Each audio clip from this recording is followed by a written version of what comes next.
অনেক বছর আগের কথা। এক নিরিবিলি শহরের প্রান্তে থাকতেন একজন আলেম। লোকেরা তাকে চিনত কম কথার মানুষ হিসেবে, কিন্তু আল্লাহ চিনতেন তার ইখলাস দিয়ে। আলেম ছিলেন গরিব, ঘর ছিল ছোট, খাবার ছিল অল্প, কিন্তু তার রাতগুলো ছিল লম্বা সেজদায় ভেজা। এই আলেমের একটাই ভয় ছিল, আমি যেন নিজের নফসের কাছে হেরে না যাই। আর ঠিক সেখানেই শুরু হয় শয়তানের আগ্রহ।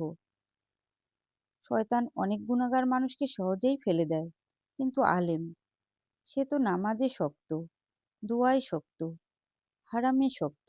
শয়তান বলল, একে ফেলতেই হবে, কারণ যদি আলেমরা বাঁচে, তাহলে সাধারণ মানুষও বাঁচে। সে ঠিক করলো, একদিনে নয়, ধীরে ধীরে। একদিন আলেম শহরের মসজিদে খুতবা দিলেন। মানুষ কাঁদল। অনেকে বলল, হুজুর আপনার কথা আমাদের জীবন বদলে দিল।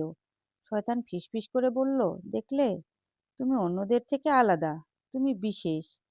আলেম ঘরে ফিরে এলেন। হঠাৎ বুকের ভেতর একটু ভালো লাগা।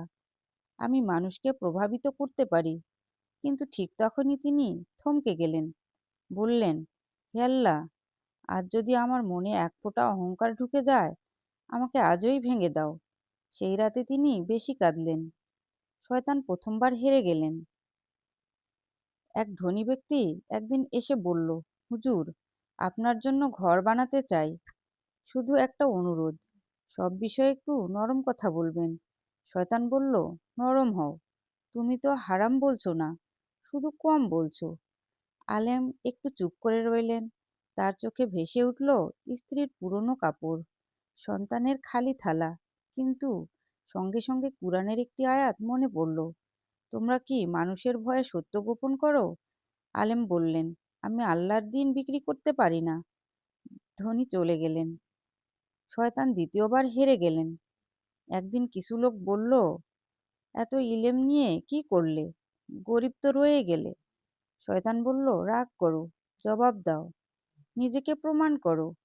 আলেম চুপ করে মাটির দিকে তাকালেন। বললেন, হে আল্লাহ, মানুষের অপমান যদি আমাকে তোমার কাছে আনে, তবে এটিই আমার সম্মান। শয়তান তৃতীয়বার হেরে গেল। শেষে ইবাদতের অহংকার। শয়তান জানতো না, এটাই শুধু সুযোগ। এক রাতে আলেম তাহাজ্জুদে দাঁড়ালেন। শয়তান বলল, তুমি কত ইবাদত করো, তোমার মতো কম মানুষই আছে। এইবার আলেম থমকালেন, কারণ এটা সূক্ষ্ম আঘাত। হঠাৎ তিনি সেজদায় লুটিয়ে পড়লেন। কাঁদতে কাঁদতে বললেন, হে আল্লাহ, আমার ইবাদত যদি আমাকে বড় মনে করায়, তবে তা কবুল করো না। আমি ছোটই থাকতে চাই। শয়তানের স্বীকারোক্তি। শয়তান ক্ষুব্ধ হয়ে বলল, আমি তাকে ফেলতে পারলাম না। অন্য শয়তানরা জিজ্ঞেস করল, কেন? সে বলল, কারণ সে নিজেকে কিছুই মনে করে না, আর যে নিজেকে কিছুই মনে করে না, তাকে ফেলানো যায় না।